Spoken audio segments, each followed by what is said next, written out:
soamiavy daholo ihany ko sika ny tokantrano any ary miarabanareo etsy zay telo mianada maray baovao a dia irarina soa hatrany sika rehetra mba ho salama lalandava ao anatin'ity fandaharana ity dia ho anao izay tsy salama dia miraha soa hatrany a mba ho salama zay mitady vola hita zay mitady vady hita zay tsy mitady moa zany dia igny ne mba tsy hahita izy firarina soa daholo zany rehetra zany inona kosa fahasalama tsara daholo ny any tokantrano any dia mirary fahasalamana ho an'izay tsy ao anatin'izay loha hevitra horatsika androandry izy mianada ny mahakasika ny tontolo digital ny monde virtuel ary manodidina ny kolotsaina indrindra fa tanora moa zany tena anisany hoe mikirakira azy io bebe kokoa dia mahakasika an'izay indrindra no fandarantsika androany hoe misy ihany koa vahiny eto maromaro izy ireo fa asanatsika hatrany aloha mba hijanona atao anatin'ny fandarana hatrany voalohany hatrany farany a raha mitentsika hoe tanora sy ny tontolony a tsy afaka misaraka ny teknôlôjia ny finday ny fikirakirana n'ireny intelligence artificielle reny a tsy tehiteny azy amin'ny teny gasy satria maro dia maro ny azo andikana azy reny ho anareo rovavy manokana zao inona no atao hoe intelligence artificielle tena fampiasanareo intelligence artificielle tena fampiasako zao a dia ny malaza amin'izao moa zany dia ny IA ozy ny filazan'ny tanora raha zay satria izy iny tena anisany hoe manome fahafapo kokoa raha hoe misy zavatra ho tadiavinao zany a dia ao anatin'ny IA iny tena hoe misy valy mahafapo kokoa sady manampy a eo amin'ny raha hoe fianarana raha hoe tanora ianao dia manampy anao izy amin'ny fikarohana zay ataonao tsy ny tanora ihany nefa no ampiny fa na ny efa perinasa ara dia afaka manampy ihany koa ireny intelligence artificielle ireny izay manana karazany maro mihitsy ao anatin'ny ChatGPT ny Gamma App ny Claude Cowork ny Hagen mbola be dia be fa zay aloha zany santionany reo tsy mandinika ohatra manabady ny olombelona le satria ohatra hoarina amintsika amin'izao fotoana izao zavatra tsy fantatsika fantatra ry zareo nefa olombelona ihany nanamboatra azy olombelona nanamboatra anazy fa rehefa mampiasan'izy ireny a tokony hoe haitsika mandanjalanja anazy aloha voalohany indrindra eo amin'ny ankizy hoe mbola mianatra tsy tokony mirona be any anatin'izy ireny satria raha ohatra ka hoe any kokoa no hoe ametrahanao ny fianarana fikarohana dia mety tsy dia miasa tsony ny saina fa lasa izy no miasa kokoa amin'ny fianarana zay manampy anao fotsiny izy zany ao anatin'ny fikarohana sy izay zavatra ilainao manome torohevitra ihany koa fa tsy dia tena tsara loatra izy zany hoe iankinandoha zay ngambany no fa anisan'ny fifampiarabana aloha zany ty ratolotra manaraka ty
dia antenaina amin'izao amin'ny enora mahery izao fa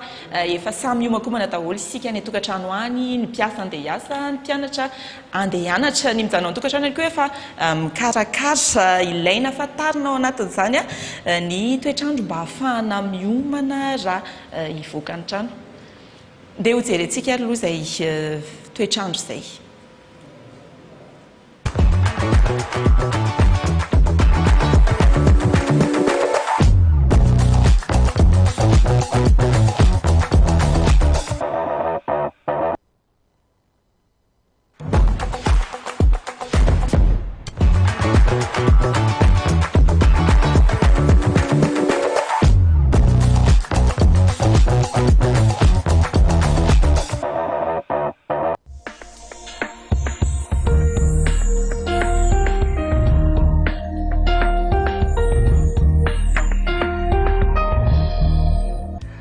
raha ny sary azo amin'ny zanabolana dia misy rindrin-drahona ao atsimony Madagasikara ao izay anamora kokoa ny fiforonana oram-baratra saika maninka amin'ny faritra maro eto Madagasikara. Ny any amin'ny tapany atsimo iny any no somary ho maina ny andro amin'ny akapobeny fa hiverina indray ny orana amin'ny amorontsiraka Atsinanamosy. Ny orana any amin'ny faritra hafa moa dia saika mbola hitoetrany ho amin'ny rampitso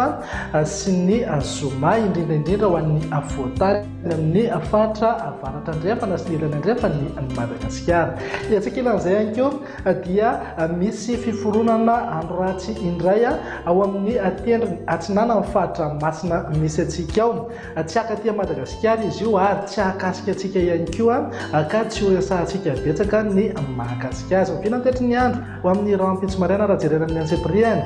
dia saika azo orana tandrifindahona amin'ny voamaraina ny any amin'ny motsiraka amin'ny faritra Sofia sy Boeny raha toka andrahoana vitsy na ebalika be masoandro any amin'ny faritra hafa orin'ny zavona na zavy tamin'ny maraina ho an'ny avoatany iray manontolo. Mety azo orana tandrifindahona ihany koa ny voamaraina ny motsiraka amin'ny faritra Ivatovavo Fitonany Atsimotsinanana ny Paka hatrany Taolagnaro. Vinantetry ny andro ny tolakandro kosa indray ary dia saika ho maina aloha ny amin'ny motsiraky ny faritry Sava sy ny tendrony avaratra ary ny tapany atsimony Madagasikara iny. Ny faritra hafa moa dia miandrano orana tandrifindahona mety arankotroka hatrany. Mivinany maripana indray manodidina eo amin'ny 4 hatramin'ny 9 degré ho an'ny avoatany, 20 hatramin'ny 12 degré motsiraka Atsinanana, 20 hatramin'ny 13 degré kosa ho an'ny ilany andrefana, anainky 17 degré ny maripana ambony indrindra any amin'ny faritra Betsiboka sy Sofia. Vinantetry ny andro amin'ny zomary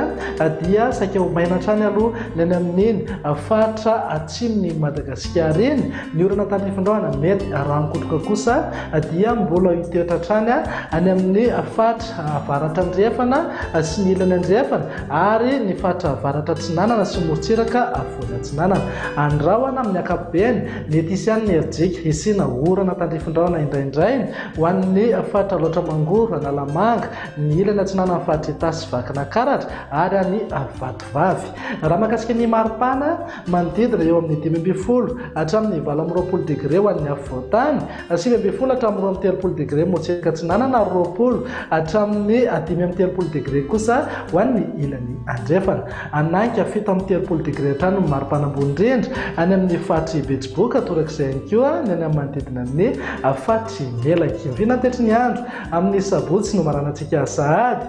dia azo vahana indray aloha ny avaratra aza vokatr'izay azo orana malefaka ny any amin'ny morontsiraka Atsinanan'ny Madagasikara iny. Ny orana tandrifindahona mety arankotroka kosa dia tombanana mbola hitoetra hatrany any amin'ny faritra avaratra sy avaratra andrefana ary ny ilany andrefany Madagasikara. Hiverina andrahoana amin'ny akapobeny ny amin'ny ilany Atsinanany avoatany. Ny tapany atsimo nosy moa dia mbola ho maina hatrany ny andro. Mivinany maripana indray dia eo amin'ny 12 hatramin'ny 20 degré ho an'ny avoatany, 20 hatramin'ny 13 degré motsiraka Atsinanana ary 20 hatramin'ny 13 degré kosa ho an'ny ilany andrefana. Ho tafakatra hatramin'ny 17 na 13 degré ny maripana ambony indrindra any amin'ny faritra avaratra andrefany Madagasikara. Dia izay indray ny vinantetry ny andro atanatin'ny 3 andro avy manome fotoananao ho amin'ny manaraka indray. Velo matomboka.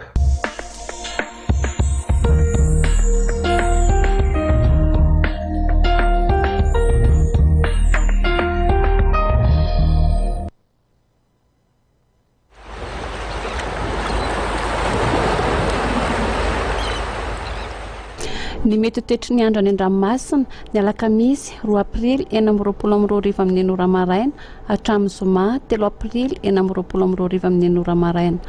Tomanana ho mafy ny tsioka atsimo any amorotsiraka atsimo sy atsimo andrefan'ny nosy ahatratra 5:10 km/h ny mafindrivotra eo anelanelan'ny Fokapa sy Morombe manomboka ny alakamisy 2 aprily 4:20 tolakandro. Miatra ny fampitandremana amin'ny loko mavo ny eo anelanelan'ny Fokapa sy Morombe entanina zany rehetra mba hanaraka ny toromarika tolotry ny tompon'andraikitra eny fotony. Ho an'ny morontsiraka Atsinanana Tanjombaomby hatrany amin'ny Tanjonangotsy andrahona amin'ny Sitokotoko na andrahona vitsy. Ho avy Atsinanana navaratra Atsinanana ny rivotra amin'ny ankapobeny ka 10 km/h adiny mpanonja ny ranomasina Avonionja anodidina 2 metatra. Tanjonangotsy hatrany Manoro andrahona amin'ny Sitokotoko. Ho avy avaratra ny rivotra ka 10 km/h adiny mpanonja ny ranomasina Avonionja anodidina 2 metatra.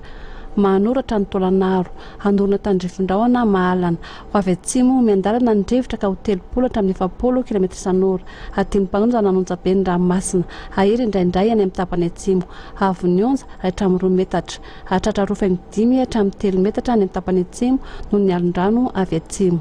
Tolanaro hatrany amin'ny Tanjona Vohimena andramina amin'ny Sitokotoko. Ho avy atsimo ny rivotra ka 20 hatramin'ny 30 km/h ahatratra 70 km/h ny alina anonja be na hery ny ranomasina Avonionja 5 hatramin'ny 20 metatra hahatratra 3 metatra indraindray. Ho an'ny morontsiraka Andrevana Tanjona Vohimena hatrany amin'ny Tanjonakapo ho maino ny ankapobeny. Ho avy atsimo na atsimo sanana ny rivotra ka 30 hatramin'ny 70 km/h ahatratra 10 km/h indraindray anonja be na hery ny ranomasina Avonionja 5 hatramin'ny 2 metatra hahatratra 5 metatra any amin'ny tapany atsimo. Tanjonakapo hatrany amin'ny Tanjona Vilanandro andrahona vitsy. Ho avy atsimo ny rivotra ka 10 hatramin'ny 20 km/h adiny mpanonja ny ranomasina Avonionja ahatra 5 hatramin'ny 2 metatra.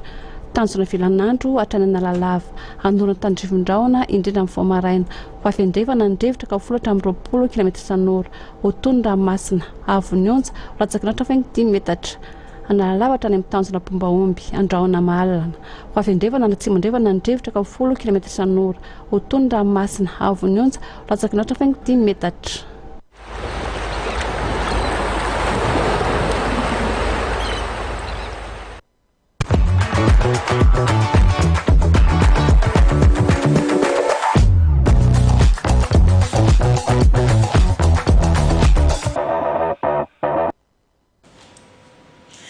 Amafisina fa vina ihany ny any sampana famantarana ny toetry ny andro fa mila miomana fontsika na amin'izay mety io fiovaovan'ny toetr'andro tsara ihany koa fantatra fa efa misy zany zao ny fandaminana ny fifamoivozana ataon'ny eo anivon'ny commune Antananarivo renivohitra misy fampahafantarana ihany reto mahakasika ny lalina tapaka satria voky ny trano sika tapaka amin'ny ampahany manomboka androany hatramin'ny 9 aprily 4:20 ny lalana mampitoy ny collège SFX sy Victoria Plaza Antanimena tapaka tanteraka kosa manomboka androany any hatramin'ny zoma 10 aprily 4:20 ny lalana miainga eo amin'ny Victoria Plaza mivoaka eo amin'ny direction de la surveillance douanière ex Villa Vanille Antanimena.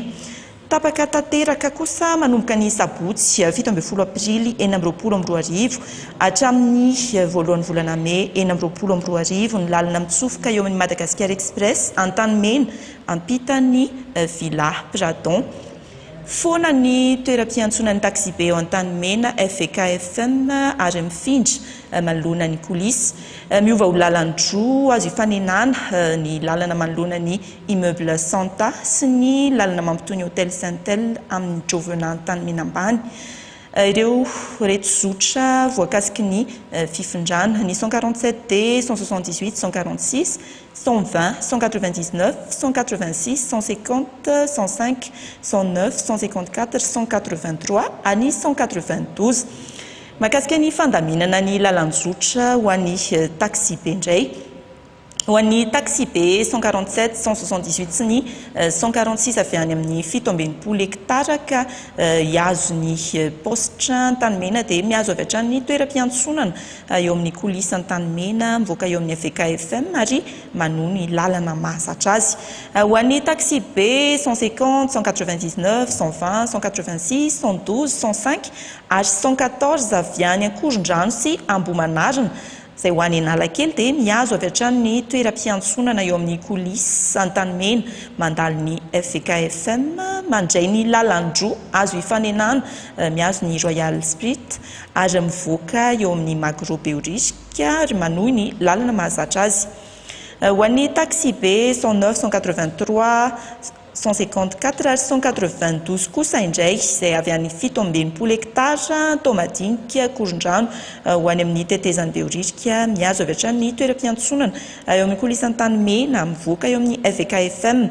mivoaka eo amin'ny Magro Beorishka mihodina eo amin'ny Eden Beorishka avy eo manohy ny lalana mahazatra azy ihany. Ho an'ny taxi B 183 186 120 150 165 114 112 ary 105 avy any Analakely ho any Tanimena Korondrano Ankazomanga dia mandray ny lalana eo amin'ny Building Jamarson Soarano midina ny ranony Beorishka dia manohy hatrany lalana mahazatra azy.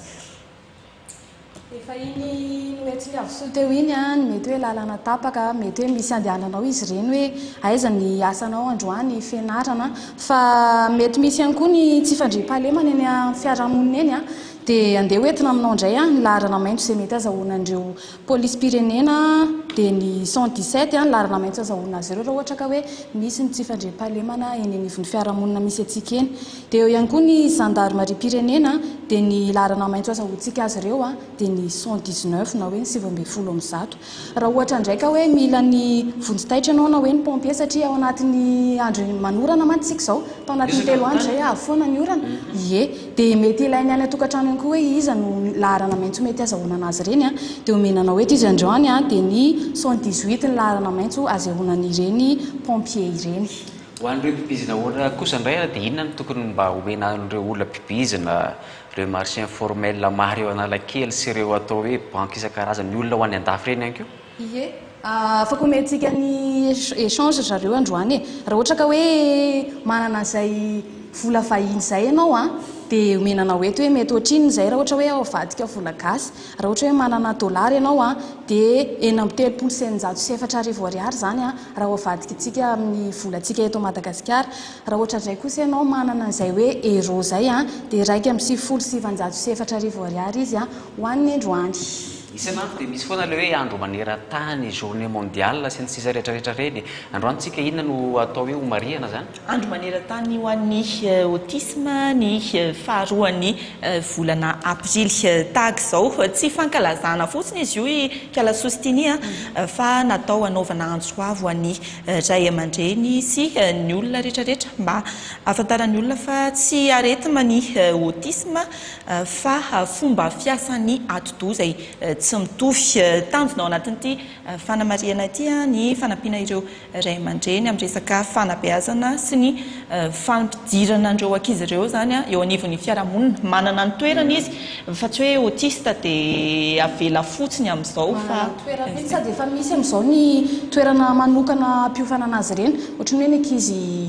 ankizy tsotra izao any an-tsekoly fa izy ireny koa efa manana sekoly manokana mpiofana anazy amin'ny maha hoe autiste anazy zay. Fa izy io hoe zany inona ny tena atao hoe aretina sa kilema sa hoe tsy fahatomombanana ara-pahasalamana ny tena niteraka azy io? Io le lazaiko teo hoe tsy aretina ny autisme mpahafantarina antsika foana fa tsy aretina ny autisme fa ny fomba fisainany sy ny fomba fiasan'ny atidoha fotsiny no samy hafa ao anatin'izay. Mety hoe samy hafa matanjaka be sa hoe somary misy karazany zany autisme hoe mbola hojerentsika ao anaty zanam-pandarana zany amin'ny manaraka tsy androany aloha fa malinanao ny autisme dia ho ataontsika izay. Mety hoe tsy mitovy fotsiny zany ny fahatakarany zareo amin'ny zaza tsotra sy ny autisme tsy mitovy ny fahatakarany atidoha izay nga mara mahalazalaza azy kokoa. Zany hoe intelligent kokoa zany zareo? Misy karazany. Misy le tena voatra dia misy le misy hoe mbola taraikiraiky aty aoriana. Eny arany e efa tonga ihany koa vahintsika dia andehantsika piditra azy ara aloha vetivety.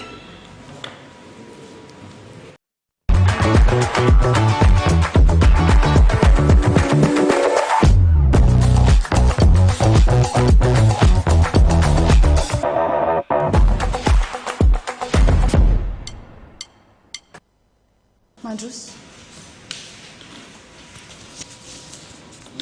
Atsika dia efa entofotrano anankiray a izy ity dia anisany nahazo trophée maromaro zay izy dia fanta-daza amin'ny resaka fanoratana an'ireny article reny a amin'ny hainao aman-jery izy no misehatra tsy izy akory izany fa ilanto ny fahafantarantsika azy tonga soa ianao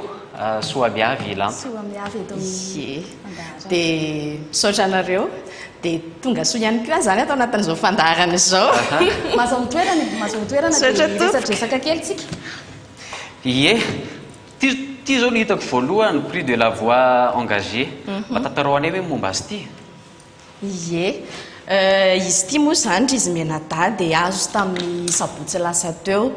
nisy ny fifaninanana izay nokarakarainy ny ONG Illucera sy ny Johns Hopkins ho an'ny mpanao gazety izy io tsy dia hoe fifaninanana loatra moa zany fa karazana projet anasongadinana sy resahana ny momba ny SDSR na ny santé droit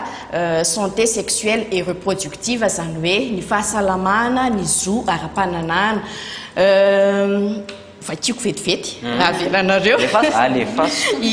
Journalisme pour la promotion de la santé et des droits sexuels et reproductifs, prix de la voix engagée octobre 2025 à mars 2026, décerné à Irlande Rakutbe, RNM, Illucera, Johns Hopkins, dans le cadre du projet Women's Integrated Sexual Health Nani Wish 2. De tawanatunu projet any Wish 2 io zany no nanao appel na concours ny Illucera sy ny Johns Hopkins zany ho an'ireo izay mpanao gazety manerana ny Madagasikara izy io liana sy afaka mivoy an'io loha-hevitra io marihana fa loha-hevitra mbola azo resahana hoe manahirakirana sady tena somary ary Europe izy zao tsy dia maninona loatra fa eto amintsika izy tena mbola manahirana be. Ie, no le fiarahamonina mbola tsy manaiky an'ilay loha-hevitra mihitsy amin'ny ankapobeny nefa loha-hevitra tokony ho resahana satria maro ny mety hoe loza sy ny fiantraikany ratsy raha ohatra ka tsy ho resahana izy ity satria misahana zavatra maro tsy voafetrana loha-hevitra ray fotsiny satria manko ny eritreretintsika hoe rehefa miresaka zo ara-pananana dia le hoe le resa be teto amin'ny firenena resaka fampitsarana voaka zay tsy izay rery izy io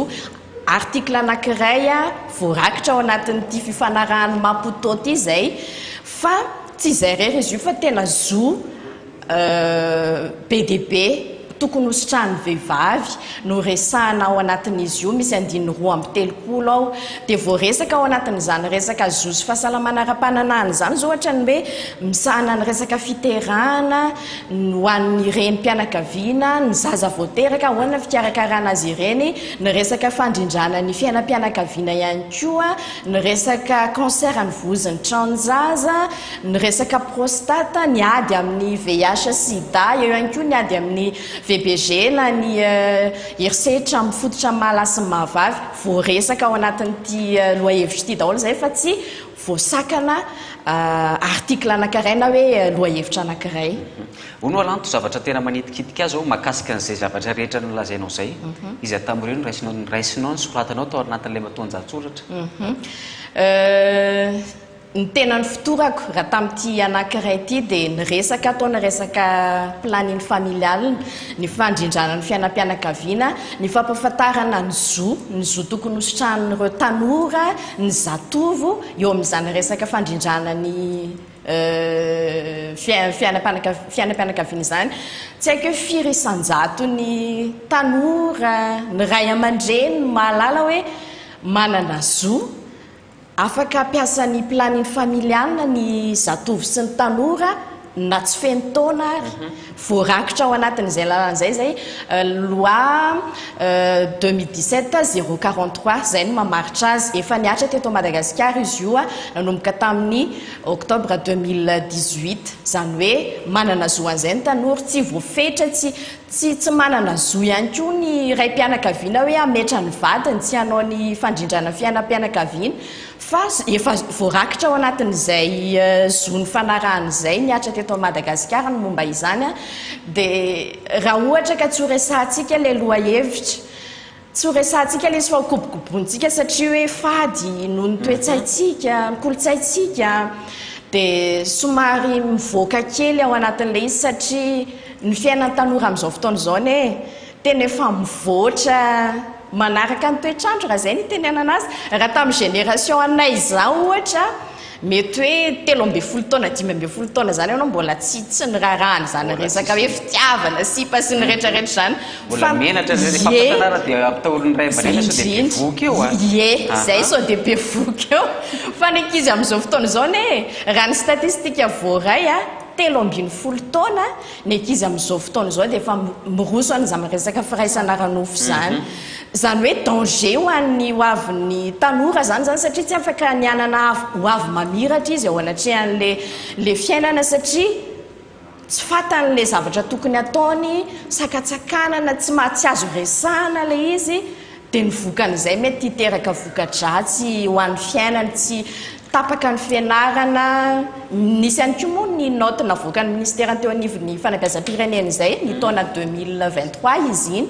izay mametra izay hoe éducation complète na sexualité na ny fanabeazana feno momba ny tontolon'ny fahasalamana ara-pananana io ny anivon'ny sekoly dia misy fiantraikany be zay satria le tanora le zatovo tokony hafantatra ny zavatra tokony fantany tsy mahazo miresaka voafetra zay dia misy fiantraikan'izay eritrereto hoe inona no mety ho fiantraikan'izay fantatritsika ny fiantraikan'izany fa mivoaka lolo oatra sy tsy nirinany be dia be dia le fiarahamonina sy ny firenentsika mety ho simba vokatr'izay rehetrarehetra izay za koa mahita hoe ohatran'ilay ngamba le sakafo hoanitsika mihitsy no mampirongatra satria inge zao ny raha mandinika ny fiarahamonina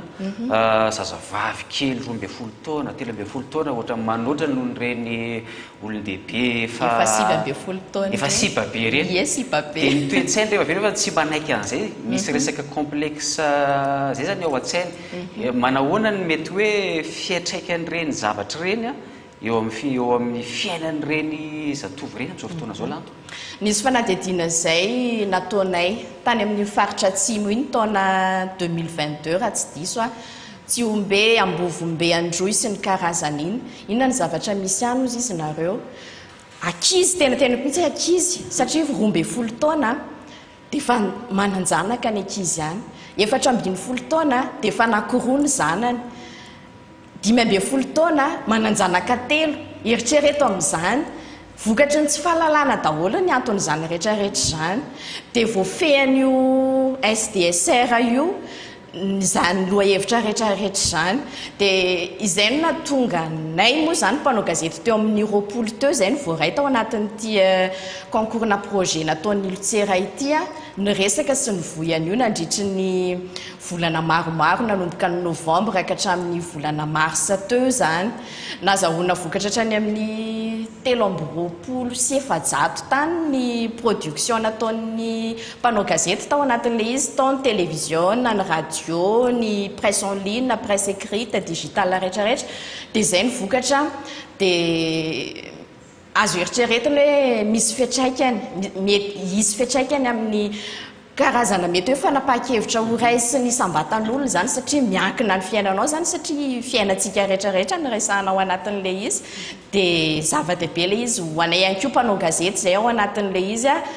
mpanao gazety acteur anankiray amina changement na fiarahamonina oui mpampita hafatra ihany koa dia zay ngamba ny antony karakaran'ny tompony andraikitra nyity projet ity efa niteny ihany teo ianao hoe mpanao gazety mpampita hafatra resaka zoaram-pananana ny resakantsika eto ray maro ny ray aman-dreny any tokantrano any mety manaraka antsika amin'izao maraina izao mba mety horohevitra kely sary hoe ohatra ny ahoana ny fomba hoe mba hiresahana amin'ireny zanatsika ireny amin'izay resaka hoe zoaram-pananana zay hoe mety hoe ohatra ny ahoana ny fomba fampitana zay Ie, za aloha eto le tsy hoe rasazy fa raha ny zavatra expérience hita tany fanaovana reportage moa zany a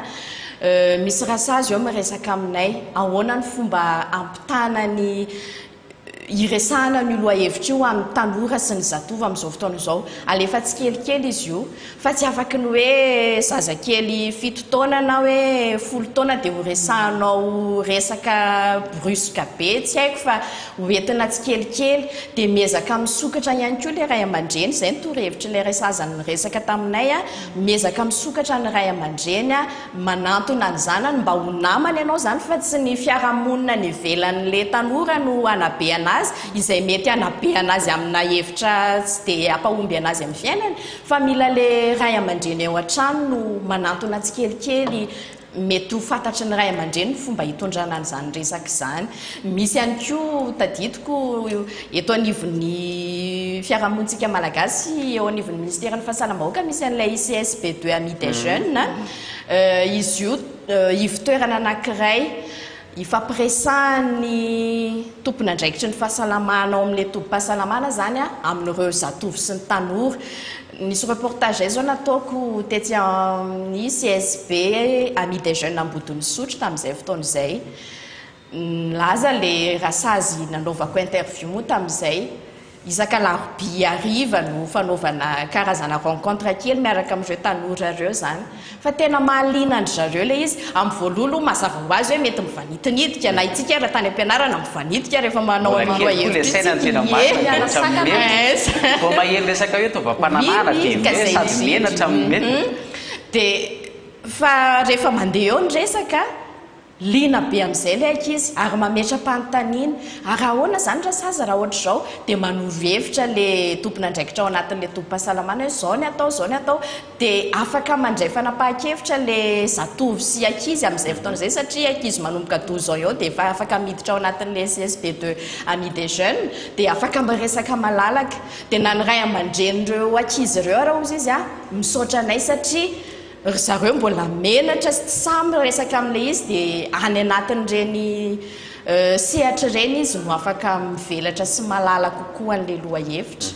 amin'izao fotoana zao tena anisan'ny hoe fiarovana amin'izay voaka zay lanto dia ny maro teo maro ireo fomba fa anisan'ny tena tsotra indrindra dia somary le mandany andro kely le manisa andro sy ny sisa ireny eto amintsika ve amin'izao fotoana zao efa atao hoe ny ankizy ve nirona kokoa makany amin'ilay atao hoe planine familiale sa ireo efa nahazo zaza raha ny fahitako azy aloha raha nireny mpianakaviana eto amintsika io aloha samy manana ny safidiny a satria be dia be le fomba entina andrindrana n'le fiterahana manisandro manisa vakana sy ny tsindrona sy ny rehetrarehetra ny sayana presse sy ny rehetrarehetra dia raha ny fatsapanay azy dia famorona kokoa amin'le méthode scientifique amin'izao ny reny mpianakaviana ny tokantrano dia ny tanora indray efa misy ireo efa samy manantona tompom-pahasalamana na ihany koa efa misy ihany koa reny mpianakaviana manantona tompom-pahasalamana manoloana ny zava-misy iainan'ny tanora dia miresaka amin'ny rasazy any anivon'ireny CSB reny makatoro-hevitra inona ny tokony ataoko amin'ity zanaka ity efa misy zany amin'izao fotoana izao dia efa mety hoe mbola kavitsiana angambany fa nole tsy fahalalana ny mety ho antony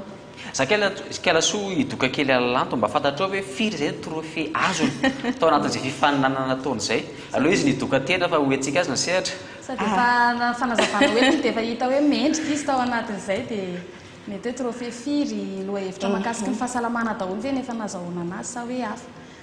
le izy aloha ny anankiroa aloha zany no miresaka n'ity fahasalamana ity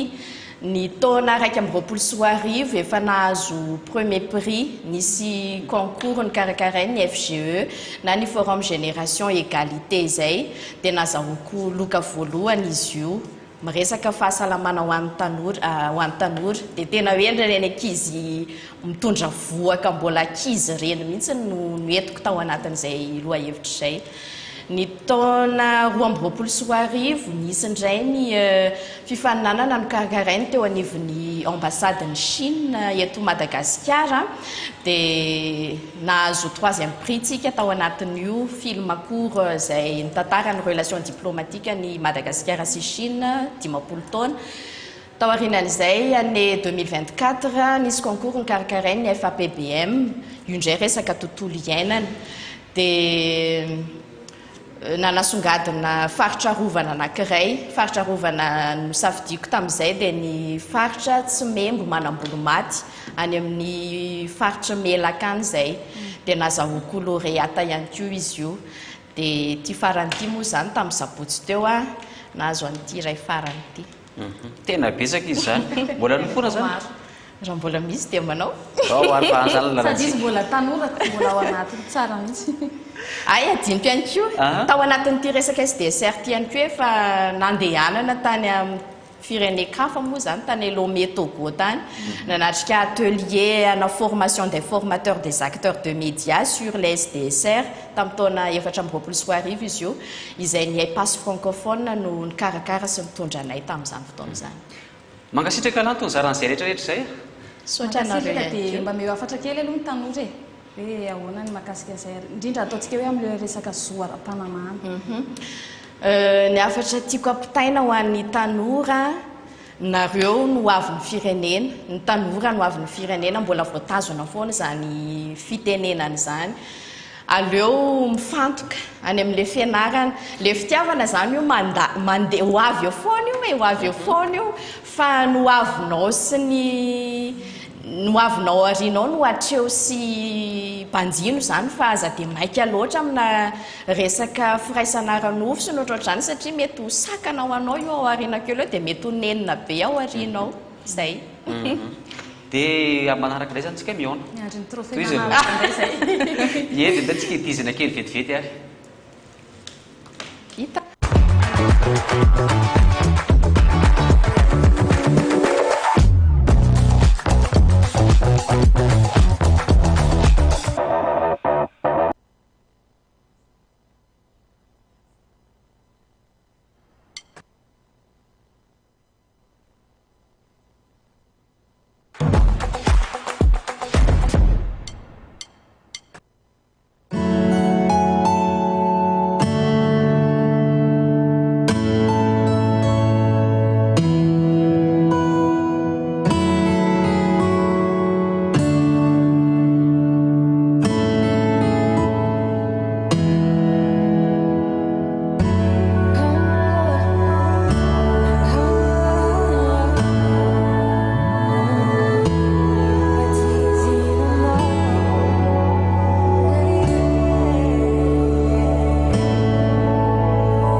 Love safidy de techa yan favonandal na itanya tsarana de bab snanja na rever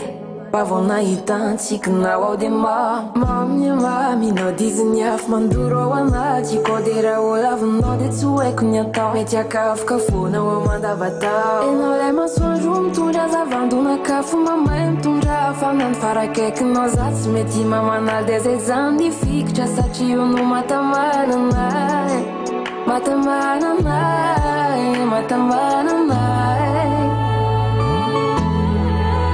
Padis na o fuk do melhor pitiava na onçais Canade mamai desastre ala fizama sachi wazate na love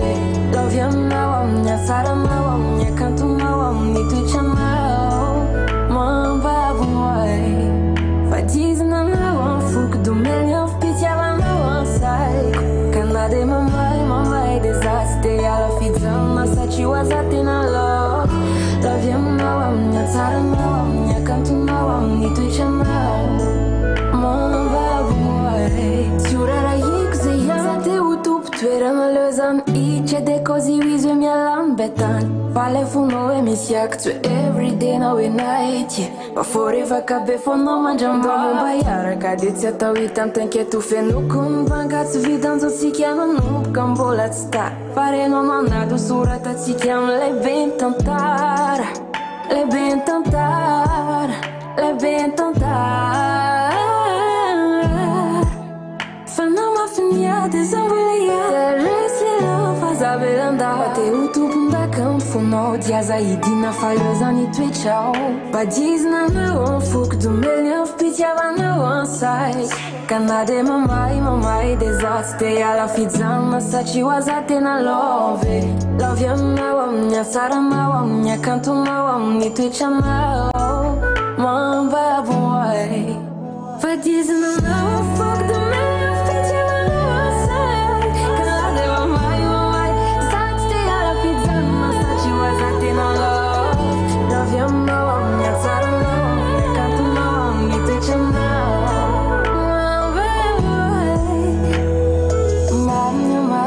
Dizinhaf mandura wana tikodera olava mada tsuek na media kaf kafuna manda batana.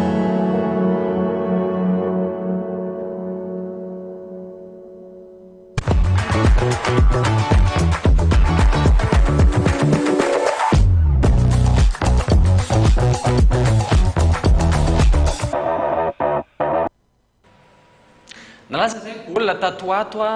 misy fotoantsika maresy, misy fotoantsika tsy maresy mahakasika zay indrindra zany zao no atao hoe resantsika soamiavy natao. Soamiavy tiny mola anaovana azy. Alefaso fa mety foana zay tsonoa eo e. Kialaso atany tanàna. Atany tanàna. Oui, soamiavy tsika rehetra, soamiavy ny manaraka ny télévision malagasy. Amin'izao maraina izao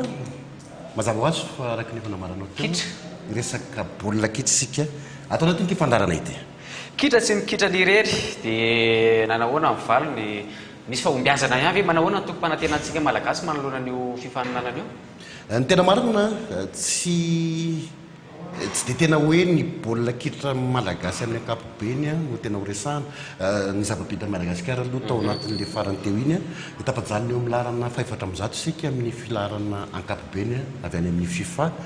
tamin'ity volana ity fandresena iray adsala iray tao anatin'ny fenêtre-ny FIFA no vitan'ny bareny Madagasikara tamin'izay lalao ara-piralahiana natao farany natao tany Turquie izay fa ny tena ho resahantsika ry izy mianada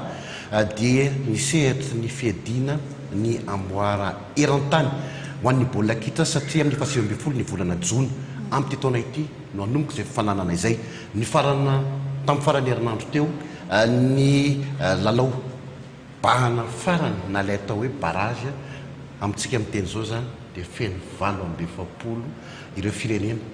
hiatrika ny mondial atao any États-Unis, Canada ary Mexique. Aleo aloha ho arahantsika ity fampahafantarana fohifohy ho an'ny mondial ity dia toizantsika ny resaka rehefa avy ao. Getting you set for first kick today from Guadalajara. Ny leoparany RD Congo no firenena afrikanina fafolo anjay anjara amin'ny mondial na ny fidinana tombondakerantany izay ho tanterahina ny volana Jona ho avy izao any États-Unis, Canada ary Mexique. Nahazo ny tapakilany nanoloana ny Jamaïque i RD Congo izay nandresy tamin'ny satokana reny tsy misy baolina tokana maty mitoazimbe tany amin'ny 900. Ho an'ny barrage na ny lalao sakana ao anatin'izay intercontinental izay ihany dia resy ny Iraka tamin'ny sarono ray i Bolivie. Toy ny varadatsaka ho an'ny mpakafy an'ny squadra azorany Italie kosa ny nanilia ny Bosnie Herzégovine azy ireo tany amin'ny fandakana Turobu efatra no ray rehefa nisaraka adsala reno ray tao anatin'ny fiampitaona ara-dalàna. Fantatra avokoa araka izany ireo ekipa 27 hiatrika ny andiany fa 17 ny mondial. Ho an'ny vondrona A misy ny Mexique papetrano, Afrika Atsimo,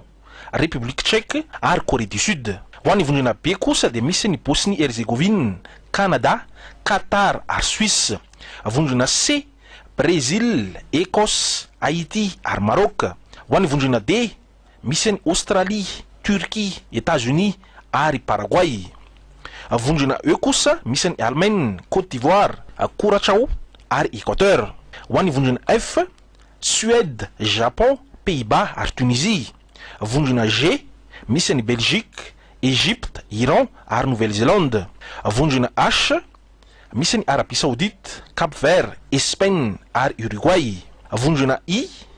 Irak, France, Norvège ary Sénégal. Vondrona J Algérie, Argentine, Autriche ary Jordanie. Vondrona K République démocratique du Congo, Colombie, Ouzbékistan ary Portugal. Ary ny vondrona L farany misy ny Angleterre, Croatie, Ghana ary Panama. Ajivona fanomboka ny faraika ambin'ny folo ny volana Jona ary farana amin'ny 6 ambin'ny folo ny volana Jolay 420 ity mondial landihany fa 13 ity ary kianja 4 ambin'ny folo no andrainy lalao rehetra. Natao ny zavatra mahaliana kely aty hoe tsika hatramin'izay raha nanaraka ndraiky fifanana maneran-tany reny dia voafetra ihany ny isan'ny ekipa milalao tamin'ity izy niakatra. Inona mety ho antony izay? Ny hatramin'izay aloha 2-3 ny firenena mandray anjara ao anatin'ny mondial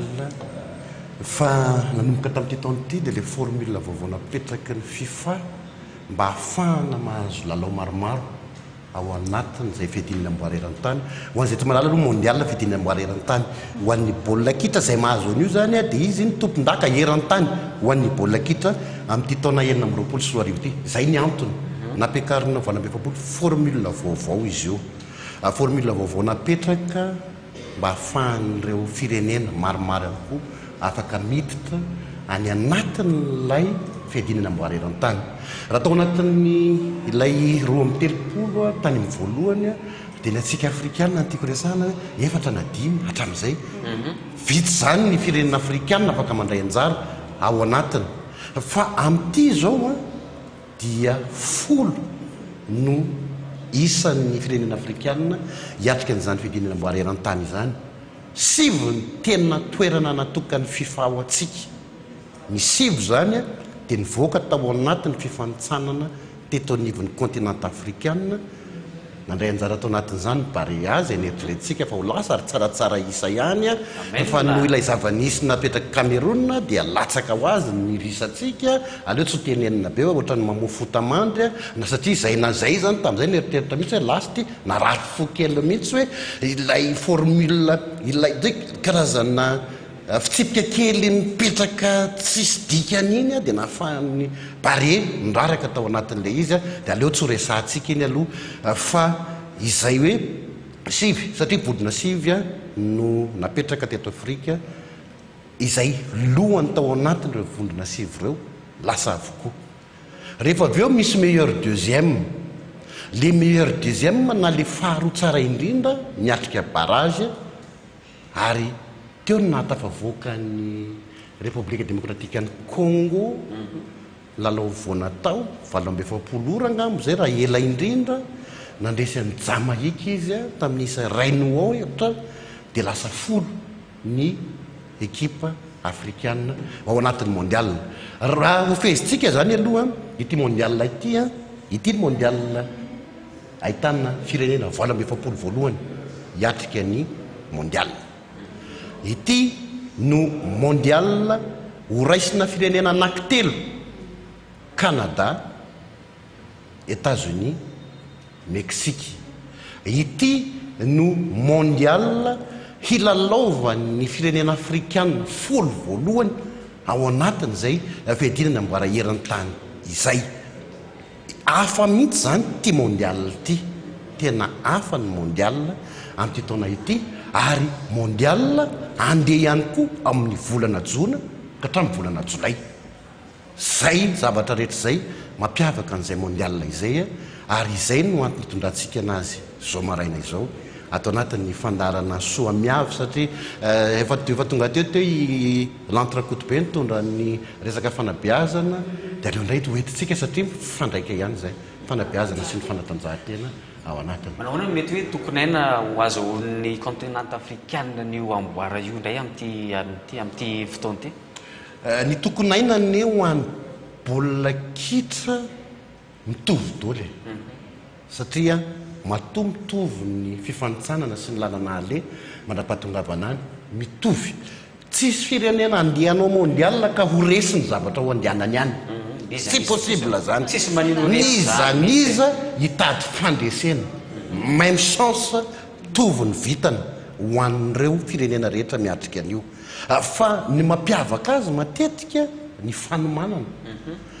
Misy manomana io koa arakaraka ty vola arakaraka ty misy zany tena efa mametraka hoe amena entia nareo rehefa mandresy ino mantsy aloha tena mampiovan'le moral napilalao iny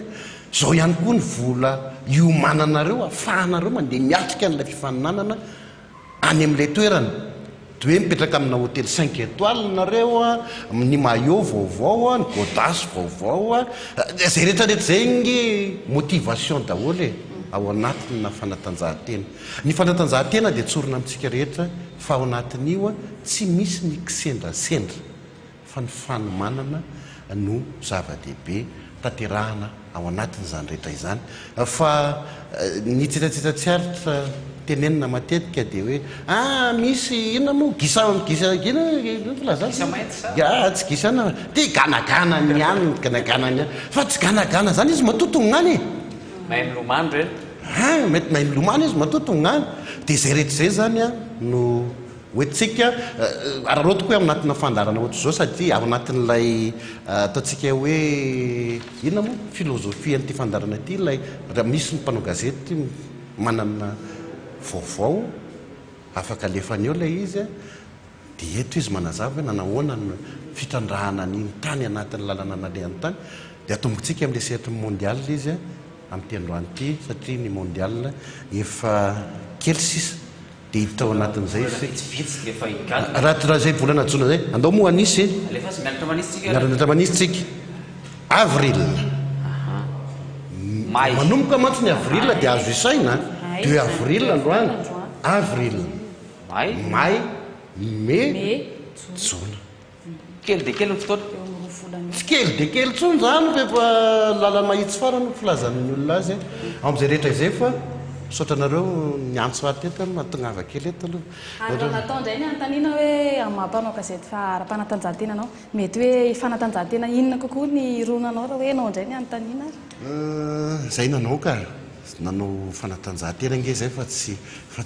io zany fanatanjahantena io ny manao gazety ara-panatanjahantena toko dia sarotra ho any tsy manao azy io no atao hoe journalisme de précision indrindra satria manino ny ao anatin'io rehefa rosy ray ny baolina dia rosy ray ny ohatra ny baolina dia ray ny ohatra mifeno rano ny kianja dia tena feno rano io zany zay fa raha olona tsy ny lalao azy tsy mahavita azy vetivety ao anatina fotoana fohy zay zao taloha zay nanao volet basket tambola kely rehefa le bebe amin'izay dia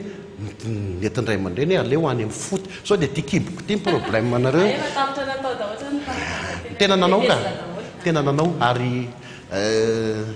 natafidirako tamin'ny fanaovana gazety ara-panatanjahantena teto ary tamin'izay fotoana zay tamin'nisy match interuniversité tamin'izay dia to nandalo teny Alphonse André Mahaly nahita ay lahy manao sport manina raha manao an'io dia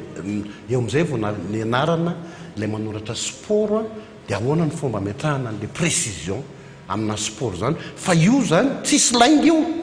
tsy afaka mandainga ianao anatin'io fa rehefa raisy 0 nandresian'ny république démocratique Congo any Jamaïque dia raisy 0 ary iny dia misoratra ao anatin'ny tantara ka hanokatra ny boky ianao afaka amin'ny taona 580 dia mbola raisy 0 iny fa tsy miova rosy 0 zay le izy mandeha le rahatsika mandeha ny io rahatsika mino fa feno dia feno izay fanazavana zay ao mpakafy baolina kitra ny tokantrano fa mandeha dia mandeha ny io raha andehantsika aloha andeha anaraka dokam-barotra vetivety dia ao aorian'ny dokam-barotra tsika anaraka ny fampahalalam-baovao avy hatrany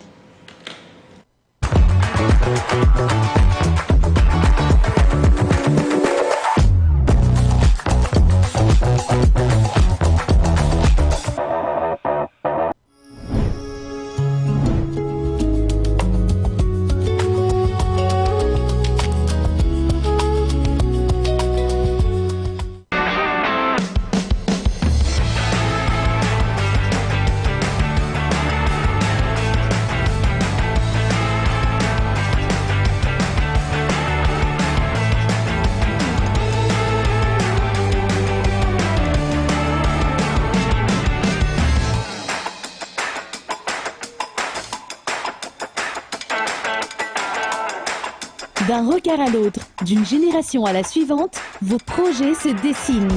Depuis 1 an, Red Madagascar, Banque Populaire, partage vos ambitions sur tout le territoire.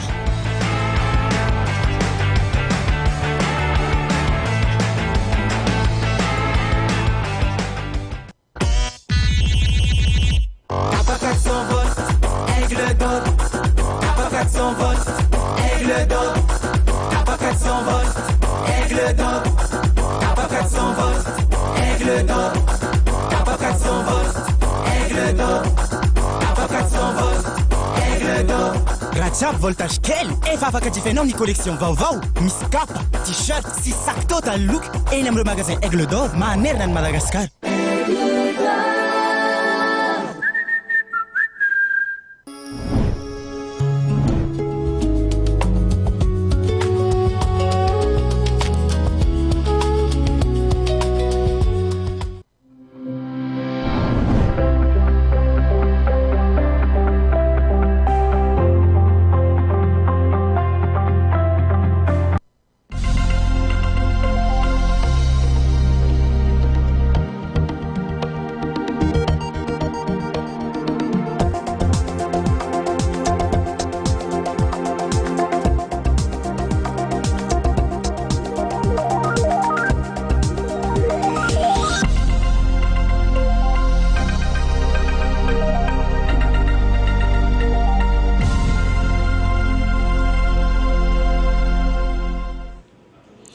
Mamerina ny fiarabananao raha izao nova manaraka ny televisionna malagasy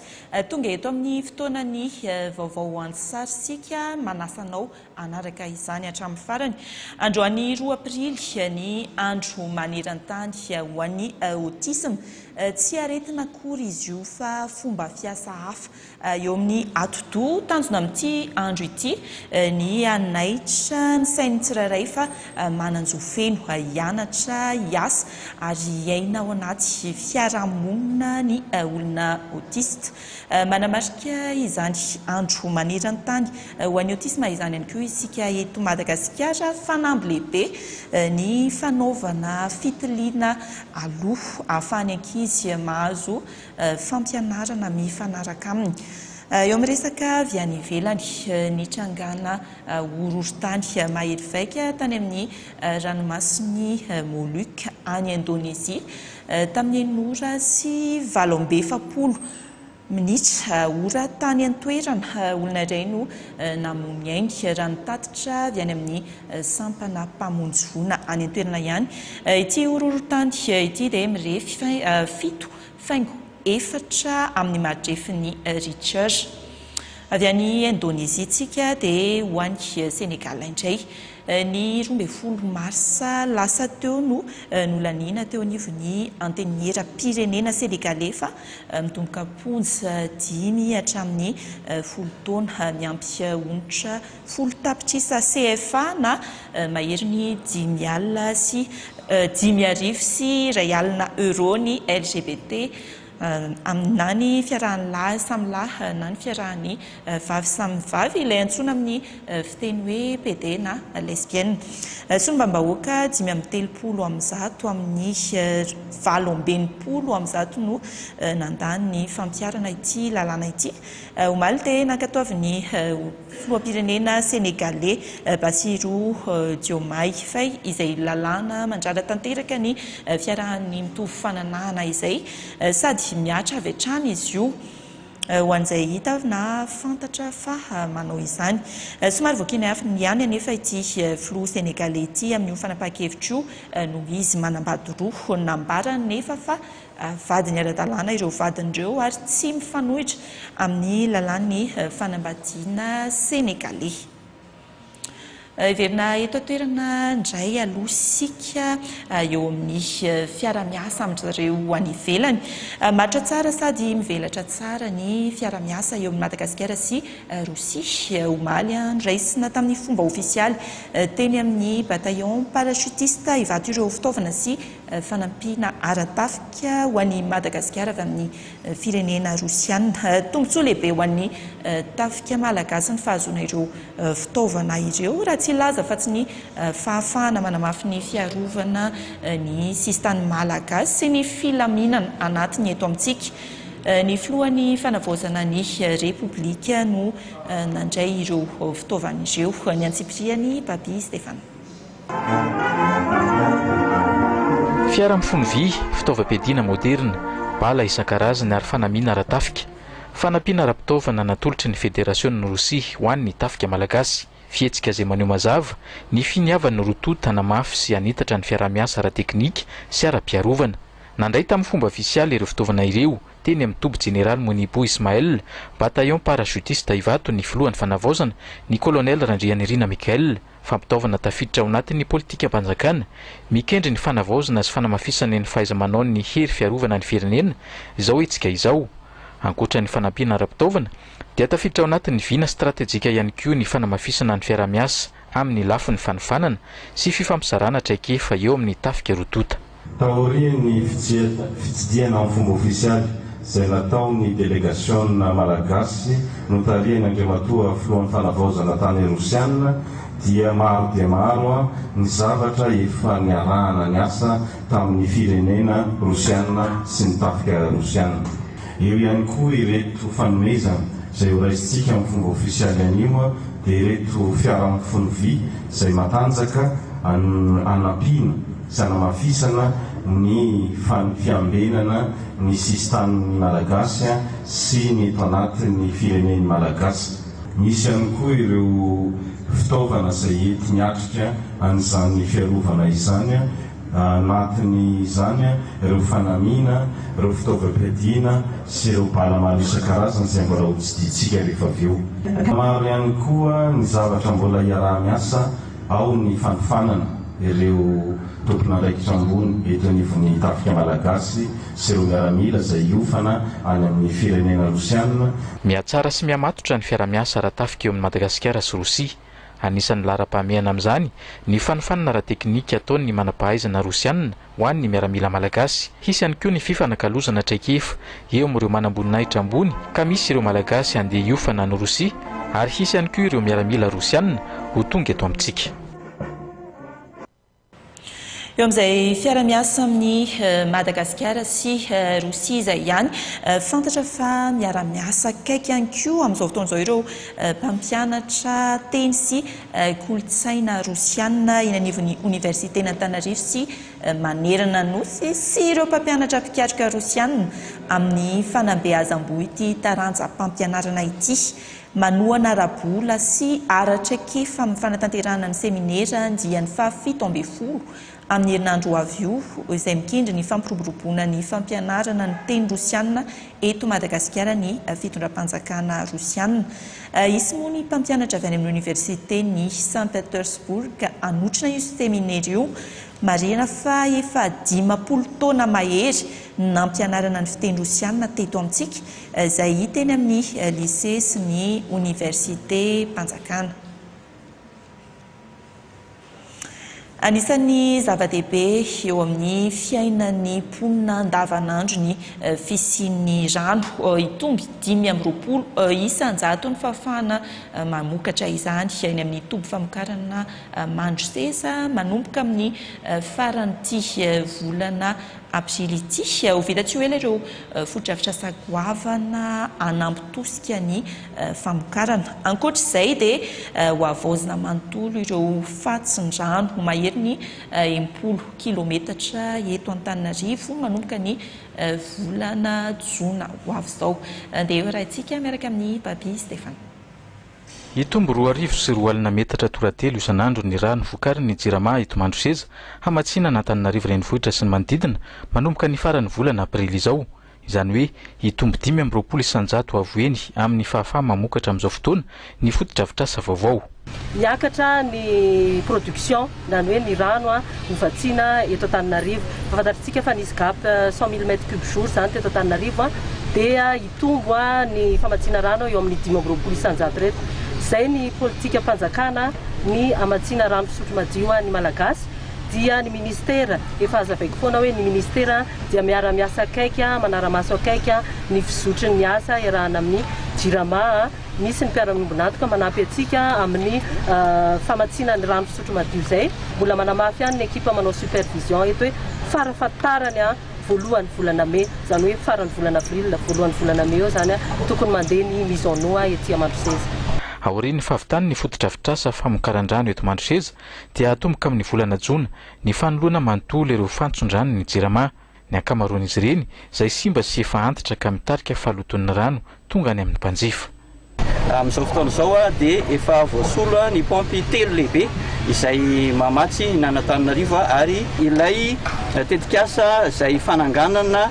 station de pompage vaovao izay anosika ny rano izay vokarina eto amin'ity Manoseza ity any amin'ny mpanjifa eran'Antananarivo. Vao avy tsy hoe lahatsoato zao ilay fanoloana fantsona 64 km izay io dia anatsara ny kalitao any rano indrindraindrindra. Nandritra ny fitsidiana ny fizotra ny asa fanorenana nataon'ny ministra ny rano dia fantatra fa miasa tsy ankato ny orinasa miantsoroka ny fanorenana ary nanamafy fa hovitaina mialohan'ny volana May ny fotodrafitrasa manontolo. Ankoatra ny tsy fisian'ny rano fisotro madio mampitaraina ny mponina ihany koa ny resaka tany anisan'ireo aditany goavana teny amin'ny fitsarana tao anatin'ny 20 taona ny aditany nampifanolana ny tompon'ny tany teny Antanandrano sy ny orinasa mpifandraisana Telma nampifatana tamin'ny fomba ofisialy omaly teny an-toerana fa naverina tamin'ny tompon'ny tany ny tany mirefy 720 hektara mahery ary natolotry ny mpanolontsaina avy ny fanavaozana ny taratasy fanamarinana izany. Fihetsika manaporofo tokoa fa any Malagasy Madagasikara. Mirandry anjafy eo amin'ny sary Mamy Ravoavison. Titoko ny certificat juridique original ho anareo. 20 taona jiorino miverina amin'ny fianakaviana Razafy Tsara sy Razafy Mahefa ny tany Antanandrano izay mirefy 20 hektara mahery izay ny fanolanana tamin'ny orinasa iray misehatra ny fifandraisana. Tonga foana hatramin'ny fanazo titre ny 14 avril 2025 izay tsy soratan'le avocat taminay mpisolo vavanay taminay fa mbola nataonay estimate io no naraikitra n'le ady zany. Zavatra homariako kely zany dia itikatra tao anatin'ny 20 taona zay zany dia raha ny didi-pitsarana azonay raha nataoko nisy ny 7 tamin'ireo nandresy zahay hatrany mpilina. Fa tamin'izany moa zany tsy ny hainy ny fitondram-panjakana teo aloha hoe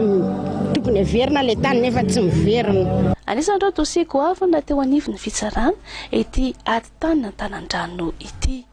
Ahitana aditany izay nahitana tsindry na ara-panjakana io na ara-pitsarana io na tao anatin'ny gouvernement io fa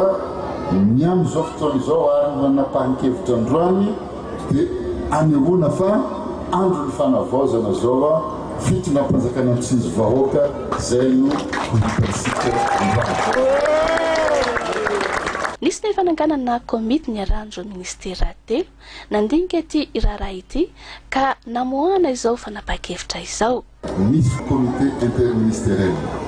tanatin'izany ny ministra fitsarana, tanatin'izany ny tena ary tanatin'izany ny ministre télécom nandinika ambony ambany ny dossier ny maharadalàna sy ny tsy maharadalàna ka namoaka fanapahakevitra miaraka zahay ministre Faniso, ministre Lisson ary ny ministre ny poste mahery ka namoaka ny certificat d'immatriculation et de situation juridique antitany centre récepteur stimal. Tafiditra ao anatin'ny fanavaozana ny hetsika toy izao ny mpanolontsaina avy ny fanavaozana isin'ny irariny sy ny itsiny ho an'ny vahoaka malagasy. Ny fitondrana fanavaozana dia miezaka mandrakariva ny hanavao tanteraka ny fomba fitantanana, hanavao tanteraka ny fomba fijery, hanavao tanteraka ny zava-misy atao anivon'ny firenena satria izany no nitolomantsika, izany no ny matematesantsika mba hahatonga ny tena rariny sy hitsiny ho antsika vahoaka malagasy. Raha tsy hivana dia ny taona 4,770 no nalain'ny fanjakana ity tany ity anorenana fotodrafitrasan'ny Telecom izay notantana ny stimady.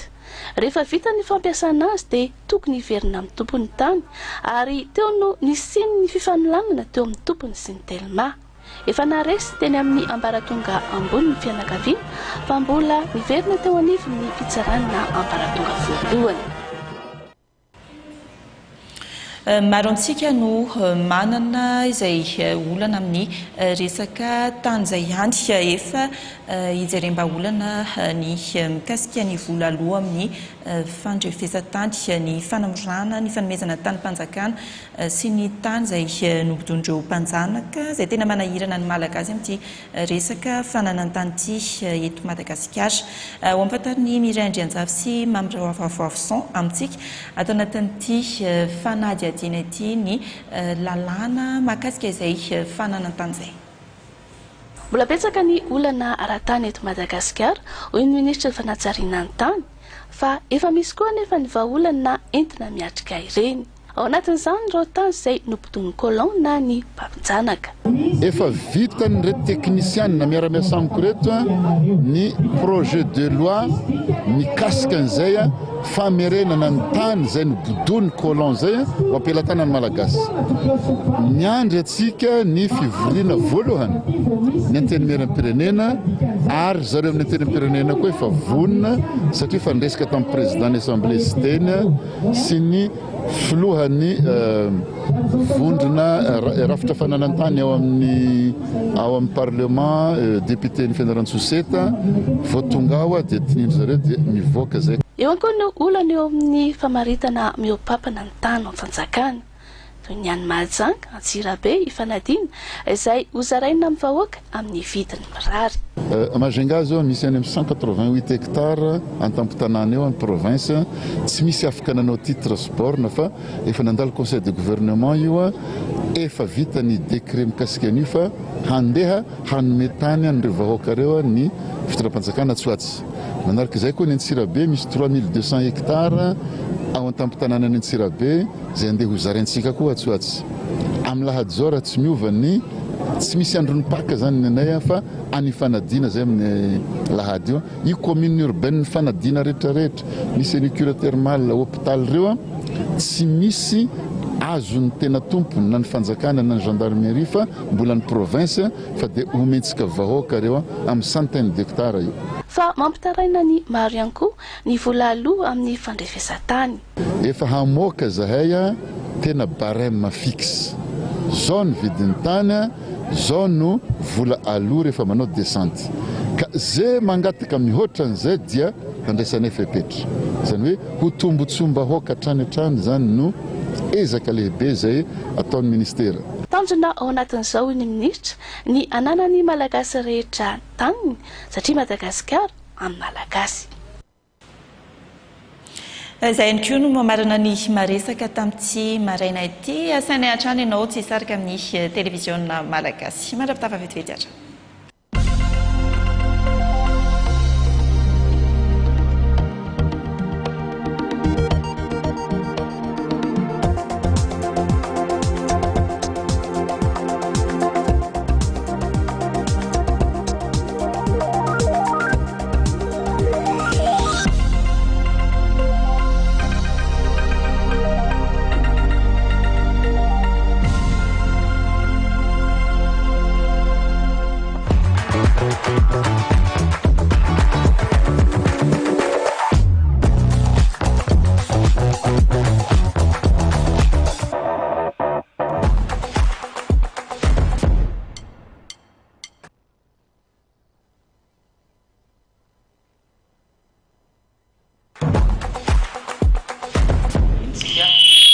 Zareo avy any amin'ny full point mahavelona no vahintsika miarabanao andeha matoa feno tonga soa tanatin'ny fandarana soa miavy ianao.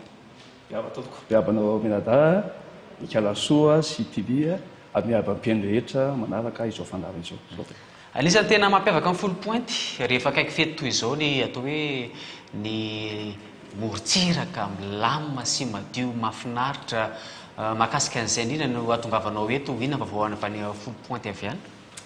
Ya, hatramin'izay tokoa vao full point no resahana dia anisan'ny toerana izay tsika malagasy indrindra zany tena tian'ny olona full point zany. Ny tena mba anisan'ny hoe mpandalo ihany zany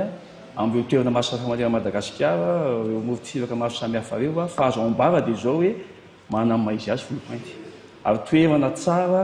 izay atao hoe mahatamana ny olona indrindra sécurité kokoa zany ranomasina zany ka izay zava-misy izay nefa tsy ranomasina ihany fa betsaka zany de toerana azo fijeno folopointy ary inona fa amin'izao fotoana izao moa dia afatana bebe kokoa ny olona zany a mba hatonga ny olona tsapa amerina amin'ny laonzy zany a hoe ahoana indray ty famerenana antsika andao hitsidika ny folopointy a amin'izao fotoana izao isika izao. Resaka fitsidiana izay ihany ianao teo tsy voaela akory izay nisy ny vonana azo ny tamatavy tamin'ny rivodoza farany teo mety manontany tena ny tokantrano hoe tsy voakitika ve folopointy tao anatin'izay marina fa nahazo ny faritra rasinahany iny zany cyclone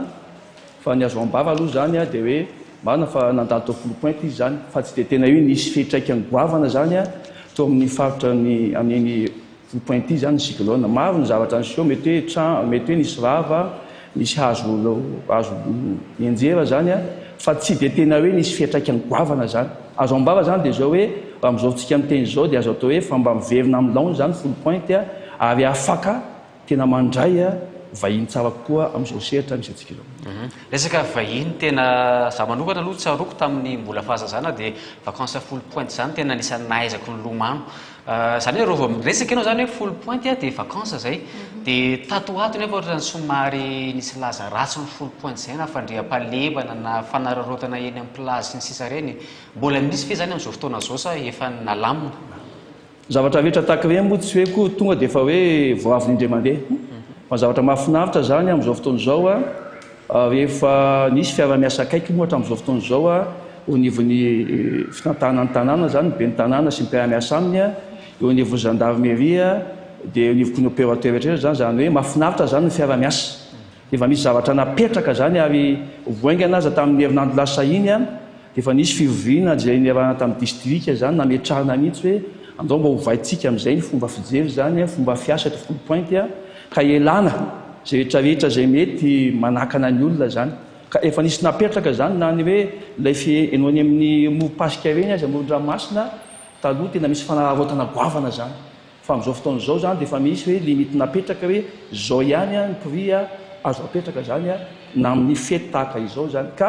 azo ambava dia zao zany mba tsy hiteny manao hoe afaka zato isan-jato zany fanotanjona moa ho ampitantana zay volaza hoe tao ampitantana mahay a dia miezaka manina nyreny zavatra ireny ka ny azo ambavanay zany a ao amin'ny association miasa amin'ny be ny tanàna sy ny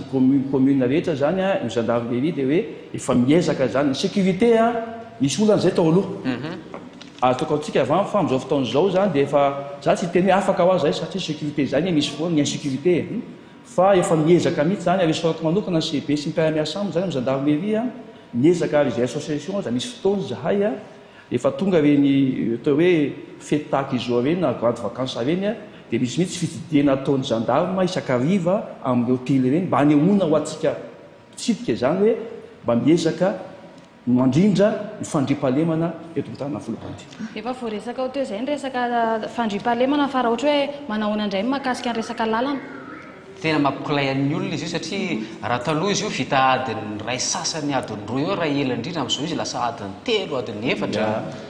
anao zany teny an'izany fa zay taloha fa nandeha 45 minitra teo mandeha adiny ray eo marina le izy ngamba tsy azontsika hoe laviny zay fa ny zavatra misy kosa zany amin'izao fotoana izao a matozy zahay sa miresaka amintsika eto zany a zay atonoko hoe sorako manokana fitondram-panjakana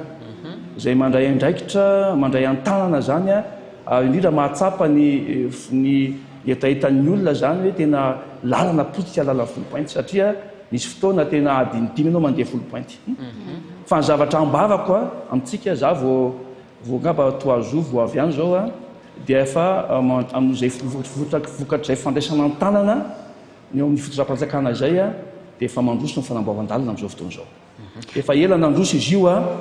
fa kosa aloha tsy teny hoe mbola vita zato isan-jato izy zao fa teny efa misosa isika izany a indrindra te amin'ny atao hoe 40 kilometatra mialoha zany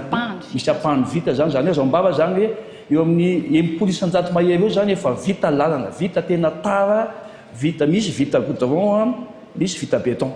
fa kosa aorinan'izay zany a indrindra alohan'ny idirina folopointy a mbola ratsiratsy ny lalana fa zay kosa rehefa mino a ary dia zao mitetika hoe afaka volana vitsivitsy indrindra ny grande vacances dia tena isosa amin'izay lalana folopointy raha ho anay folopainy zany olona dia afaka misafidy hôtely maromaro idirana ho anareo manokana ao amin'ny association hôtelière de folopointy manahoana misy firina isanareo ao manahoana fiadivanareo amin'ireo atao hoe mpanao antselika amin'ireo hôtely io satria efa maro dia maro sy mirongatra koa izy ireo zao folopointy eo sotranao amin'izay fanontaniana izay a ny association zany a tsy hoe mahasana ny hôtely rehetrarehetra fa ny association ASF zany a dia association mitsangana ara-dalàna izy io tena manana récépissé ara-dalàna ary miezaka mamondrona mampivory a mampitambatra ireo hôtely maro samihafa izany amin'izao fotoana izao zany dia efapolo euro mikambana maty association marina fa hoe samy manana ny azy io ary tsy mitovy ane io samy manana ny sehatra misy azy a mety isy samy manana ny client ihany koa ary samy miezaka zany fa nitanjonay hatrany dia zao hoe andaotsika mba ametraka zany a ny qualité ametraka hoe ahoana ny afahantsika misitona ny olona akaramana olona zao ny zavatra misy zareo hoe ho any folopointy ny olona tsy atory matonga anao any folopointy a za manana fandrina ty moa atsika ny folopointy ary zay mahatonga le manao hoe mitanjonay amin'izao fotoana zao miaraka amin'ny commune dia hoe ahoana fomba anatsarana aloha ny tanàna atsarana ny sita rehetrarehetra azidena zany a misy anankifito zany zao apetrakay zay mahatonga any am'te manao hoe visiter mitsidika amin'ny folopointy nareo mandritry ny efatrandro tsy miplazy ihany eo ohatra ny mandafort zay nanisan'ny manatantara manokana eo ny lapointe zany asidena zany a eo ny dobo mavelona eo ny parkanala lava eo ny pisciculture ataratasy zay raisinay toko mafinaritra zany a ary ihany ko ohatra mandeha amin'ny lakana amin'ny olobe iny enran'olobe reny zany ny atsarainay a atsaraina ny tanàna zao vita ny lalana efa mazoto ny olona makano mahita le toerana reny a dia mandray fotsiny zay petiseratra zany aty aminay matovy dia samy manana ny azy ny hôtely rehetrarehetra zany a samy manana ny client ny fanjavanay kosa amin'ny fikambanana ny mampahafantatra ny olona hoe rety ny hôtely a ary zay miezaka mifehan'ireo hôtely ireo miezaka mandrindra manao hoe atsara ny sécurité atsika satria matonga olona matovotra eo an-trano mba miezaka koa en sécurité izy dia tsy hoe trano akory tsy midina hoe tsisy karetsaka dia idiranao izy zany dia hoe otsika hôtely zany a efa tonga amintsika ny olona atao zay atamana ny olona ka tonga azy hoe verindray zay manaraka fahafinaretana moa dia davina zany rehefa nao vacances dia matetika eny amorontsiraka eny tena isina zay fahafinaretana zay fo maraina ianao dia mandeha miazakazaka kely eny amorontsiraka eny mahita le fiposahany masoandro avy any atsinanana rehefa atoandro indray dia ilay milona ranomasina amin'ny andro mafana dia anisan'ny tena mampiaiky ny olona ihany koa hoe sofeny dia ilay ofa lay trano kely fialofana sy ilay mpanotra mampiasa menaka hoe sisa tony izy ireny izy ny tena mamaritra ny atao hoe ny tarifa na ny samona tsy tena hoe vidiny fa ny tarifa izy zany atao fantatry ny olona rehetra kosa angamo zay efa nisy fotoana mihitsy zany a miteriteraka olona atao folopointy a reny toejavatra ireny avitan-javatra zany afaka teoko atsika manao hoe io moa eo ny fasiarana maro samihafa dia mba samy miezaka ny olona mba azo amin'ny hoe petsaka ny olona dia avarotina zany indraindray a fa tsy famezantsiny zay kanefa no amin'ny episehatra rehetrarehetra amin'ny sehatry ny te hoe fizahantany sy rehetrarehetra ty zany a dia misy fandamerana petraka zany ary ozy teo taim-paindoana manao hoe efa isoarana manokana indra fa naty amin'ny livon'ny district aza dia efa miezaka midina mihitsy a hoe efa nomboka iatsara tsika zao zareo a andao mba fihezina ny zavatra rehetrarehetra fa tena mariny zay ary napikakaikan'ny olona zany a eny na mividy sakafo aza hoe niakatra ohatran'izao efa tonga ny fety pasika ataon'izao a hoe nitoerana hipetrapetrahana reny a fa ozy aho manao hoe tamin'ny herinandro lasa teo efa nisy fivena petraka zany mba nezahana teo anivon'ny fitantana ary isaovako manokana be ny tanàna zay tena miteny amintsika fa tena mandray andraikitra mihitsy zany andro fotoan'izao nefa niatsara ny tanàna e fikarakana rehetrarehetra zany a dia elana daholo zany zao a hoe inona misakana tsy androsotsika zany dia anisan'izany zany ka oatsika zany zao manomboka zao a efa misy fetra napetraka hoe ohatr'izao ny fetra farany a tokony vidiny a azo atao zany na andeha lakana isika na hipetraka amin'ireny transaty ireny isika zany a araka ny teninao hoe mahafinaritra mandehandehany a azontsika atao ihany koa moa tsy voateraka andeny tsika fa zany hoe ilaina koa hoe mba ahafahantsika hoe matotsika makany zany fa mba fiheziny ty ny olona re dia zao hoe samytsika malagasy ihany zany ary tena marina amintsika fa ataoko hoe 95% na 90% dia isika malagasy no tena mpitsidika amin'ny folopointy dia mba hoe andao ampitomboiny zay a tsika malagasy tsy hoe koa manambola be daholo ny olona fa atao zay batoko ny olona mahafaly kanefa mandray ihany koa matokony olona manao an'izany maty io manko fitavam-bola any kosa io dia mba izahana hoe samy mahazo ny rehetrarehetra loha verina laza 10 pointy ary zay zava-dehibe aminay etano ary ny mpanaraka ny fandarana itsidika amin'ny 10 pointy zay zany dia manateny filamatra amin'izao fotoan'izao manao hoe andeha izaha 10 pointy zay andao averina ny taloha ohatsika amin'izao andro fety takan'izao zany zao hoe paska zao a mety tsy mbola nanapa-kevitsika zany fa akaiky loatra zany kanefa zany a zay miteny amintsika fa tena misy fanomahana manokana amin'izao fotoan'izao any karakaraina ary ny commune dia efa metraka misy fiaramiasa manokana mpandrara vahiny a zay ametraka toerana fitsangatsangana manokana eny amin'ny vonin-dranomasina manomboka izao zany a isoko zay amin'ny hôtel miezaka mandrakariva manatsara rehetrarehetra ny fandraisana rehetrarehetra zany a ny toerana rehetrarehetra zany efa izana apetraka ozy hoe lalina mbola sakana kely kanefa tsy ho sakana tsony zay atoato zany etany zany tsika vaty amin'ny faritra ho tongany tsika voatamatavy a sokafitsika indray ny weekend zany zao hoe andao a manomboka izao ndretsika zany mba hoe andao velomintsika ny weekend ary mahafinaritra ohaton'izao fa efa manomboka velomina koa zany moron-dranomasina eny eny nasina fetifety isakariva izy eo amin'ny association dia manana partenaire koa zany miaraka amin'ny star miaraka amin'ny seritra maro samihafa mba asana asiana etsika zany io zay manao hoe andaotsika izany 10 pointy tena manoka ny 10 pointy zany teny amintsika fa tena toerana maro samy manimafa ny tsidihana fa tena manana laza ny 10 pointy ary zay amin'ny fikambana association dia tena miezaka amin'ny fomba rehetra handray atsika rehetra amin'ny endriny vaovao sy endrika tsara zany andraisan'ny association sy ny tanàna 10 pointy miaraka amin'ny commune moa zany andrisantsika akasitrahany ianao dia any zany amin'ny fotoanatsika dia andeha overintsika laza ny 10 pointy ie efa nresaka fisangatsanganana zay antsika teo dia andeha toizatsika amin'ny zanam-pandarana ray manaraka dia tsy inakory zany fa ny 3f zay hoe ny resanao anatin'io 3f io moa dia ny resaka fambolena ny fiompiana sy ny fanjari-tsakafo ka ny resan'ny fiandrianarson amintsika androany ao anatin'izay zanam-pandarana 3f zay dia ny mahakasika ny hoe FSRP na hoe ny food system religions programme ka andao aroarahantsika ny fanadevina manaraka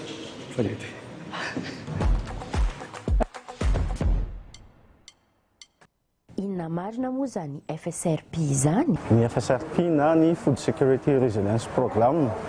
na adikako tsotsotra amin'ny teny malagasy hoe tetikasa mitsinjo manokana ny fanjariana ara-tsakafo miarina ao aorianany vonana inona vonana mitranga vokatry ny fiovaovan'ny toetrandro. Ny FSRP na Food Security Resilience Programme dia tetikasa eo ambany fiahiny ministeran'ny fambolena sy ny fiompiana ary vatsy ny banky iraisam-pirenena vola. Ny FSRP dia tetikasa eo ambany fiahin'ny ministeran'ny fambolena sy fiompiana ary vatsy ny banky iraisam-pirenena vola. Tamin'ny 1 Jolay 2024 no tontosany isony fifanaraham-piara-miasa teo amin'ny FSRP sy ny CGI AR izay mikendry ny fanjariana ara-tsakafo miarina hatrany. Ao anatin'izao hoe mikendry ny fanjariana ara-tsakafo miarina hatrany zay tsika dia ilaina zany ny ataotsika hoe teknôlôjia, famokarana teknôlôjia zay ahafahantsika mihoatra sy mamokatra hatrany ao anatin'izay fiovaovan'ny toetrandro zay satria tsy afaka anova zany fiovaovan'ny toetrandro zany tsika fa ahoana ny ahafahantsika manampy ny tantsaha mamokatra hatrany ao anatin'ilay izy. Izay zany no ataotsika hoe tena tanjolay fanarahana atao amin'ny FSRP sy ny CGIR. Voakasika ity fifanaraham-piara-miasa ity ireo ivotoeram-pikarohana miisa 9 any CGIAR tafiditra ao anatin'izany ohatra ny Africa Rice sy ny ITA amin'ny lafiny famokarana ambioka no hatsaraina sy voamarina ary koa fitondrana fanavaozana ara-pamokarana amin'ny faritra 13 eto Madagasikara. Maromaro ny ataotsika hoe composante na ny fameno misy ao anatin'ny FSRP misy anakenina fa ny composante voalohany ihany no ny fanarahan'ny FSRP sy CGIR ao amin'ilay fanatanterahana voalohany ao anatin'izay dia misy ny atao hoe diagnostic institutionnel fizahana atao amin'ireo ivotoeram-pikarohana misy eto Madagasikara. Misy an'izany ny FOFIFA, ny SOC, ny KFAMA, ny FIFA Manor ary koa ny iny vaventy ny tao anatin'izany natao izay diagnostika zay a ahafahana mijery hoe inona no ahafahana manampy an'ireny ivotoerana ireny satria ny ministera dia hiatehatra aminazy ireny eo amin'ny fampaharetana sy fanavaozana an'ireny teknôlôjia ireny mba hisy foana mandavataona ary ahafahana manaparitaka anazy eny ambanivohitra. Vinan'ny ministera ny fambolena sy ny fiompiana ny ampahomby ny mpamokatra satria izay no antoky ny fahalevantena ara-tsakafo. Rehefa mitombo mantsy ny vola miditra amin'ny tany-tsaha-mpamokatra ka tena miantefa amin'izy ireo ny voka-pikarohana dia androso i Madagasikara. Ny olana hatramin'izay mantsy dia fikarohana ambony latabatra fotsiny no nisy fa amin'ity indray mandeha ity dia velom-panantenana ireo vondrona tany-tsaha fa tena hipaka tokoa amin'ny velo-tenan'izy ireo ny voka-pikarohana ara-tsiansa. Zava-misy hatramin'izay aloha hita hoe raha tena mipakana amin'ny tantsaha ilay fikarohana dia tsy ohatran'izao ny toerana misy ny tantsaha malagasy fa zava-nisy teo koa dia fikarohana ambony latabatra fa ty zavatra ty amin'izao tena hitako hoe agnatsara satria mivondronao daholo na ny mpikaroka na ny mpamokatra na ny tetikasa indrindra moa fisiany FSRP. Fantatra fa misy 340 ireo teknôlôjia novokarina araka ny fanazavana Andriamatoa mpandrindra ny FSRP CGIAR. Misy ihany koa ilay famokarana an'ilay teknôlôjia rehefa vokarin'ireo ivitoera-pikarohana ireo zany ilay teknôlôjia dia tokony ataontsika izay ampitomboana isan'ireo tsy maintsy miara-miasa amin'ny mpandraraha hafa anisan'izay ny tsy miankina amin'ny fanjakana. Ny antsoina hoe teknôlôjia dia ny voka-pikarohana nataondreo ivotoerana manaraka fenitra siantifika nandalo sedra nanaovana andrana ary voapirofo ara-tsiansa. Izany hoe vokatry ny fikarohana ilay antsointsika hoe teknôlôjia vokatry ny fikarohana izay nokarohana tanaty ara-tsiantifika zany ny namokarana anazy ary nanaraka an'ireo fenitra ara-tsiantifika no famokarana azy ary nampandalovina sedra ara-tsiantifika manerana ny faritra maromaro eraky Madagasikara nanandramana anazy ary rehefa voapirofo ara-tsiantifika dia ambaratsika izy hoe teknôlôjia. Ny andrasan'ireo tantsaha toa ny Razafin-Drasoa Hélène dia hoe mba ho tafapaka tsara ny amin'izy ireo ilay teknôlôjia ary vonona ny vondrona tantsaha toy ny FVTM izay tarihiny hampiatra izany. Vonona foana ny tantsaha zany indrindra ho an'ny FVTM izay hoe inona ilay voka-pikarohana amin'ireo seha-pihariana maromaro ny tanitsana teo dia vonona izahay hampiatra fa tsy fahalalana no mahatonga anay hoe mifikitra amin'ilay masom-boly nentim-paharazana. Arak'izany dia miainga amin'ny fahavononana sy ny finiavany tantsaha-mpamokatra ny fivoarana. Fantatra fa maro ny olana mianjady amin'ireo tantsaha manerana ny nosy kanefa misy hatrany ny teknôlôjia sy ny rafitra ho vahaolana.